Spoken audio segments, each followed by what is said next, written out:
Hey, have you seen the Barbie movie?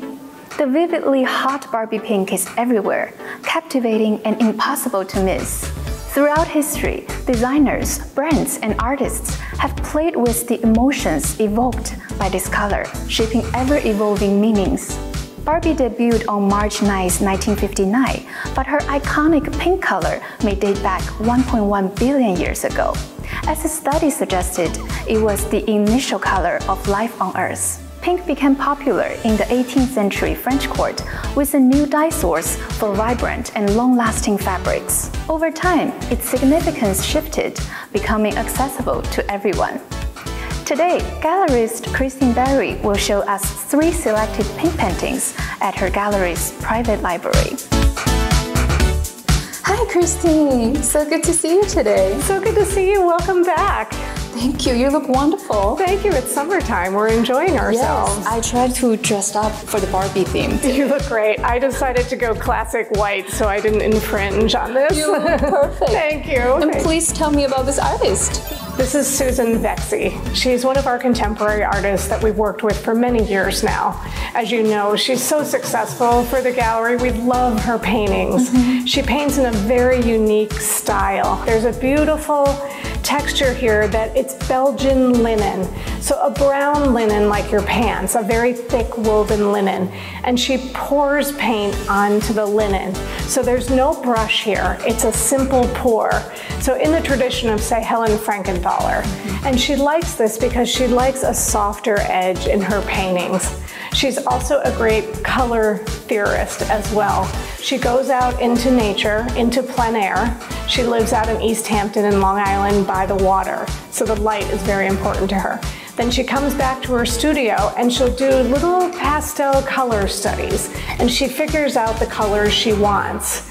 And then she begins with the painting. I really wish all of you can be here and see the beautiful details, variations, layers, and depths in person. I know Susan has been frequently featured on major magazines such as AD, Hampton's Magazine, and Veranda. I can fully understand why collectors love living with her works, because it brings such a beautiful feeling and romantic, sweet feeling to their homes. This painting was made by an outstanding contemporary female artist, Karin Davie, who is known for her vibrant, curvilinear abstractions and body-like stripes. This painting really reminds me of the playfulness and the architectural structure of Barbie's dream house. Oh, that's excellent. What I also like about her work is the light. Yes. The way they're almost lit from behind. And she talks about how she loves these bright colors like popsicle and bright and shiny things like Barbie. This is what inspires her. And she talks about her connection to op art, which is the idea of the optical illusion of art and vibrating colors. She recently had a touring exhibition that went around the United States that opened at the Albright Knox Gallery in Buffalo, New York, which is known for their modern and contemporary collection. She's a wonderful artist to have included in somebody's collection. Her work is also influenced by choreographers like Trisha Brown and emphasized the performance aspect of her art. This kind of long and unbroken brushworks reflect her dynamic explorations of body, form, memory, and stamina. There's a real energy to what you're saying, the energy of everything moving back and forth. And she comes right to the very edge and then comes back, and it's like a sweeping, and it's almost like dancing in itself. This also reminds me a little bit of Candy too. I can't help, like it just has a really fun feel to it. You know, we forget that art can be light and energetic and happy and enjoyable. So there is a pop art feel to this. What a colorful world! I love the color combination and composition. They're just so delightful. I know you work closely with this artist, William Perehudoff's estate. What did you find so special about his work? We love William Perehudoff's work. When we first opened this gallery, he was one of the first artists that we reached out to.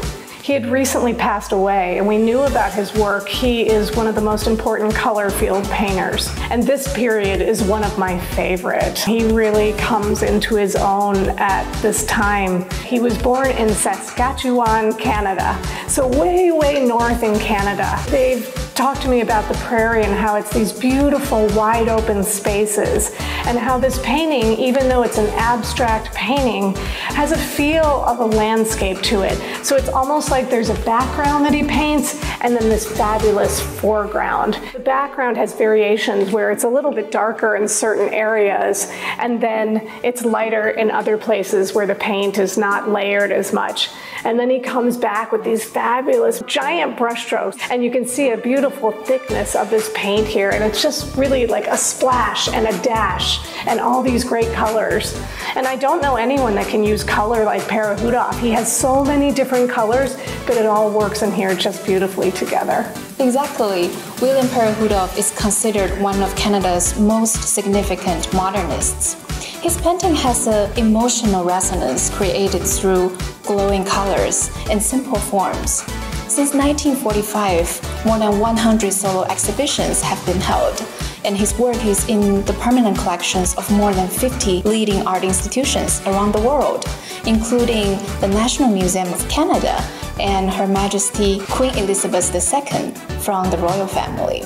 And just to add to what you were saying, which is all very impressive, he had a traveling retrospective exhibition that went around to many different important museums, and the essay was written by Karin Wilken, who is one of the foremost experts on color field painting. In fact, for our last exhibition, Karin Wilken gave a tour of our show, and she really put it in context with other artists of this time. Like, he was really good friends with Jules Olitsky, and they would come back and forth to Canada, come back to New York. It was a time of artists bouncing ideas off of each other. But what I love about this time is the color field artists found a unique vision, their own vision. And I think this particular period of his work is probably the most desired time period of his work. And he is undervalued. So it's an opportunity to buy a really wonderful artist for a reasonable price. 那我们今天的分享就先到这里。如果你想要收藏视频中介绍的藏品，可以在视频下方找到我们的联系方式。如果你喜欢本期的视频，别忘了点赞、评论、收藏、转发。我们下期见啦！